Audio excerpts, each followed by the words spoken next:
Hi friends, అందరికీ నమస్కారం. Friends, అందరూ ఎలా ఉన్నారు? ముందుగా మన ఛానల్ను ఎంతగా ఆదరిస్తున్నందుకు మీ అందరికీ పేరు పేరున నా హృదయపూర్వక నమస్కారాలు. ఫ్రెండ్స్, ఈ కథ ఒక డాక్టర్ భార్యతో డ్రైవర్ చేసిన పని ఏంటనేది మీకు ఇప్పుడు పూర్తిగా చెప్పడం జరుగుతుంది. కథ చాలా ఇంట్రెస్టింగ్గా ఉంటుంది. పూర్తిగా చూడండి ఫ్రెండ్స్. అలాగే మన ఛానల్ను సబ్స్క్రైబ్ చేయండి, లైక్ చేయండి, కామెంట్ చేయండి. ఫ్రెండ్స్, చాలామంది వీడియో చూస్తున్నారు, లైక్ చేయడం లేదు.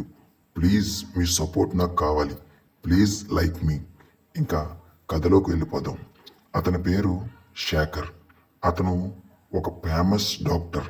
తన వయసు 45 సంవత్సరాలు. తనకు గతంలో పెళ్ళయి తన భార్య ఒక అనారోగ్యం కారణం వల్ల చనిపోయింది. తనకి 2 పిల్లలు. ఆ పిల్లలిద్దరూ హాస్టల్లో ఫారెన్లో ఉంటున్నారు. అయితే శేఖర్ ఒంటరిగా ఉంటూ ఉన్నాడు. ఇలా కొంతకాలం గడిచిన తర్వాత శేఖర్కి నైట్ టైం చాలా ఇబ్బందిగా కలిగేది.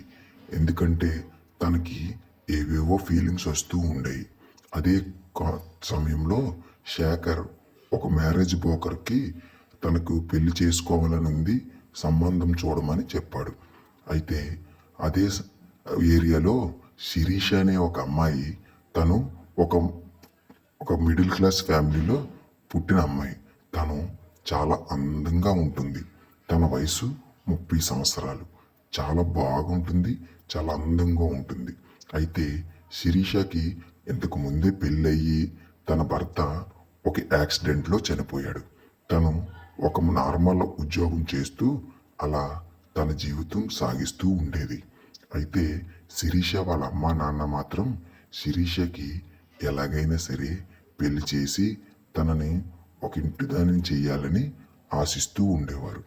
అదే సమయంలో మ్యారేజ్ బ్రోకర్ శిరీష వాళ్ళ ఇంటికి వచ్చి శిరీష వాళ్ళ అమ్మా నాన్నతో మాట్లాడారు. వాళ్ళ అమ్మా నాన్న ఒప్పుకున్నారు. శిరీష ఫోటోని డాక్టర్ శేఖర్కి చూపించారు. శేఖర్ తనను చూసి వెంటనే తన మీద ఆశపడ్డాడు. తనని పెళ్లి చేసుకోవాలని అని కోరుకున్నాడు. అప్పుడు వెంటనే మ్యారేజ్ బ్రోకర్ శిరీషకి అండ్ శేఖర్కి పెళ్లి చేశారు. వాళ్ళు ఇద్దరు కూడా చాలా ముచ్చటగా ఉన్నారు. కానీ శిరీష కంటే శేఖర్ 15 సంవత్సరాలు పెద్దవాడు. ఒకరోజు రాత్రి శిరీష శేఖర్ కలిపి వాళ్ళ డ్రైవర్ రాము ఉండేవాడు. శేఖర్ డ్రైవర్ రాము ఎప్పుడూ ఇద్దరు కలిసే ఉండేవారు.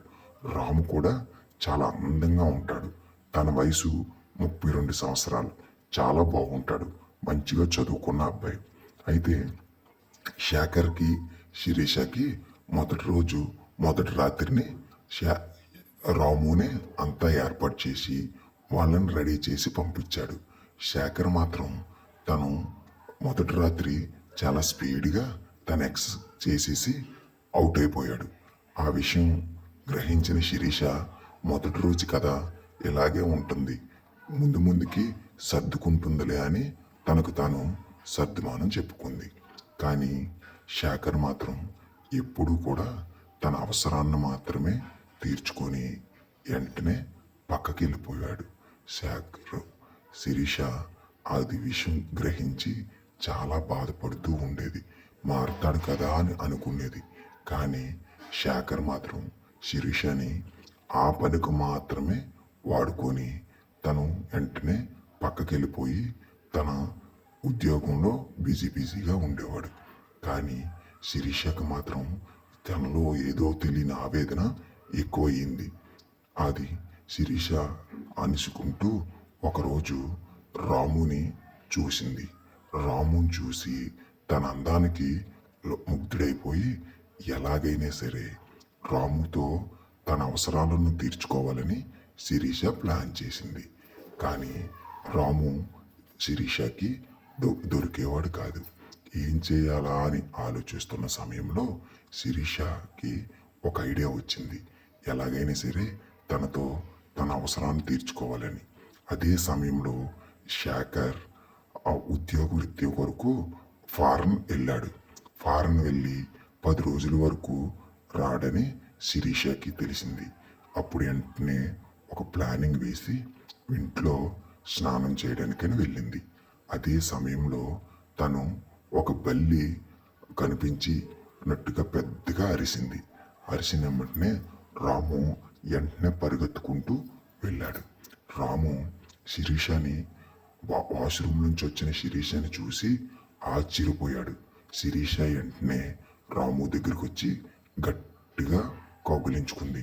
కానీ రాము తన ఓనర్ భార్యకి అలాంటి పని చేయకూడదని నిగ్రహించుకున్నాడు. కానీ శిరీష అప్పుడు ఎమ్మటే రాముకి కొంత డబ్బు ఆశ చూపించింది. రాముకి ఏం చేయాలో తెలియలేని పరిస్థితుల్లో అప్పుడు శిరీష, నీకు ఎంత కావాలితే అంత ఇస్తాను రాము, నాకు ఆనందాన్ని కలిగించు, నన్ను సంతోషపెట్టు ప్లీజ్ అని బ్రతిమలాడడం మొదలుపెట్టింది. అప్పుడు వెంటనే రాము ఆ డబ్బులు తీసుకొని తనతో ఆ రోజు మొత్తం ఆ రాత్రి అంతా ఎక్సర్సైజ్ చేస్తూ శిరీషని ఆనందపరచడం మొదలుపెట్టాడు. అలా రోజు శిరీష రాము వీలు కుదిరినప్పుడల్లా వాళ్ళకు నచ్చినట్టుగా నచ్చినంతసేపు ఆనందిస్తూ ఉండేవారు. దానికి బదులుగా శిరీష రాముకి కొంచెం నగదిస్తూ డబ్బులు ఇస్తూ ఉండేది. అలా రాము శిరీష ఎంత ఆనందంగా విచ్చలవిడిగా ఎంజాయ్ చేస్తూ ఎక్సర్సైజ్ చేస్తూ ఉండేవారు. కొద్ది రోజుల తర్వాత శేఖర్ ఫారెన్ నుంచి తిరిగి వచ్చేశాడు. తిరిగి వచ్చి తర్వాత శిరీషకి రాముకి కలవడం కుదిర్చేది కాదు. కానీ శిరీష తనలో ఉన్న ఆవేదనని, తనలో ఉన్న వేడిని కంట్రోల్ చేసుకోలేకపోయేది. ఎలాగైనా సరే కలవాలని కోరుకునేది. అదే సమయంలో ఒకరోజు రాత్రి రాము పక్క రూమ్లో పడుకున్నాడు. శేఖర్ ఫుల్గా నిద్రపోయిన తర్వాత రాము దగ్గరికి వెళ్ళి రాముని నిద్రలేపింది. రాము ఒక్కసారిగా చూసి షాక్ అయ్యి, ఎందుకు వచ్చావు, సార్ పక్కనే ఉన్నారు కదా అని భయపడుతూ చెప్పాడు. కానీ శిరీష ఒప్పుకోలేదు. ఆ రోజు ఆ రాత్రి అలా వాళ్ళ పని కానించుకున్నారు. వీళ్ళకి కుదరట్లేదని గ్రహించి ఒకరోజు శిరీష బయటికి మార్కెట్కి వెళ్తానని చెప్పి బయటికి వెళ్ళింది. బయటికి వెళ్ళి అక్కడ ఒక రూమ్ బుక్ చేసింది. ఆ విషయాన్ని రాముకు చెప్పింది. రాము కూడా బయట ఇంట్లో పని ఉందని చెప్పి శిరీష బుక్ చేసిన రూమ్ దగ్గరికి వెళ్ళి వాళ్ళు నచ్చినట్టుగా ఎంజాయ్ చేస్తూ ఉండేవారు. ఇలా నచ్చినప్పుడల్లా కుదిరినప్పుడల్లా రాము శిరీష ఎంజాయ్ చేస్తూ ఉండేవారు. ఇలా జరుగుతున్న సమయంలో ఒకరోజు శేఖర్కి తెలిసిపోయింది వీళ్ళ గురించి.